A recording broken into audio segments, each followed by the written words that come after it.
The emergency klaxons wailed through Research Station Kepler 186F at 0300 hours, jolting Commander Vexnall from her rest cycle. Her four eyes snapped open simultaneously as the automated voice droned through the corridors. Alert, predator-prey anomaly detected. Sector 7 Delta, immediate response required. Vexnall's chitinous exoskeleton clicked as she rushed toward the security hub, her 6 legs carrying her swiftly through the sterile hallways. The Xanthari had operated this xenobiology research station for 3 cycles now, cataloging the dangerous fauna of this verdant world. But predator-prey anomalies were rare and deeply concerning. Report, she snapped at junior researcher Coleman, who stood frozen before the holographic display. Commander, the biometric scanners they're showing impossible readings. Coleman's antennae twitched nervously. 3 Vrakesh cubs and the human, together in the same enclosure. Vexnall's blood ran cold. The Vrakesh were apex predators, 400 kilograms of muscle, fang, and claw even as juveniles. Their hunting packs had decimated survey teams on 6 worlds.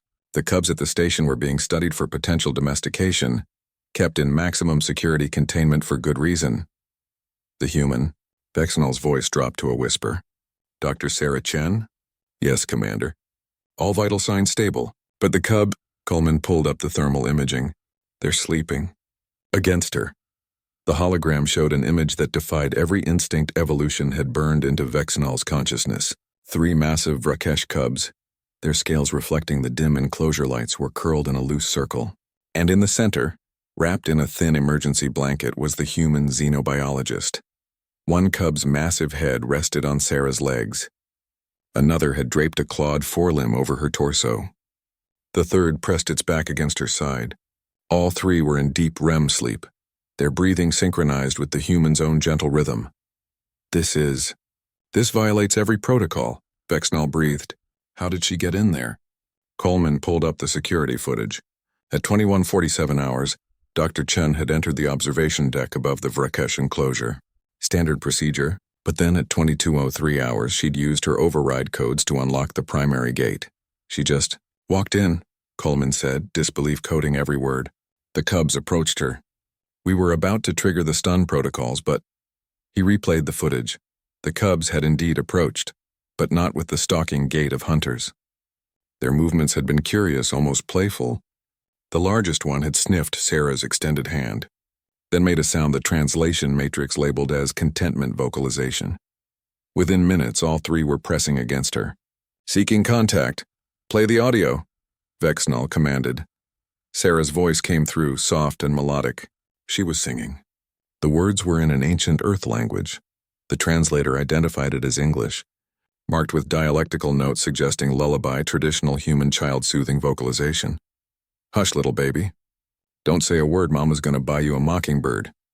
The cubs had responded to the sound, their aggressive postures melting into something the behavioral analysis AI struggled to classify. Finally, it settled on juvenile comfort-seeking behavior, analogous to mammalian bonding with parental figure. They think she's their mother. Vexnall realized, her voice hollow. Impossible, Coleman protested. The Vrakesh are solitary hunters. They don't bond. They don't... Look at the screen, Coleman. Look at what's actually happening, not what the data says should happen. For the next hour, Vexnall watched the monitors obsessively. The station's AI continued to flag the situation as critical, unable to reconcile the contradictory data streams. Predator and prey, threat and safety, danger and absolute tranquility. Sarah shifted in her sleep, and instantly all 3 cubs adjusted their positions, ensuring she remained warm and protected. The largest one, designated Specimen V7, opened one eye, scanned the enclosure for threats, then settled back into sleep with what could only be described as a contented sigh. At 05:30 hours, Sarah woke. Vexnall watched her carefully extricate herself from the tangle of sleeping predators, moving with practiced care. She retrieved a data pad from her jacket and began recording observations, her voice barely audible. Night 14 with the cubs. They continued to respond positively to human vocal patterns, particularly lower-frequency harmonic structures. Touch-based bonding remains strong. I believe we've been approaching xenofauna integration from the wrong paradigm. It's not about dominance or domestication, it's about trust. Sarah paused, gently stroking the scales of the nearest cub.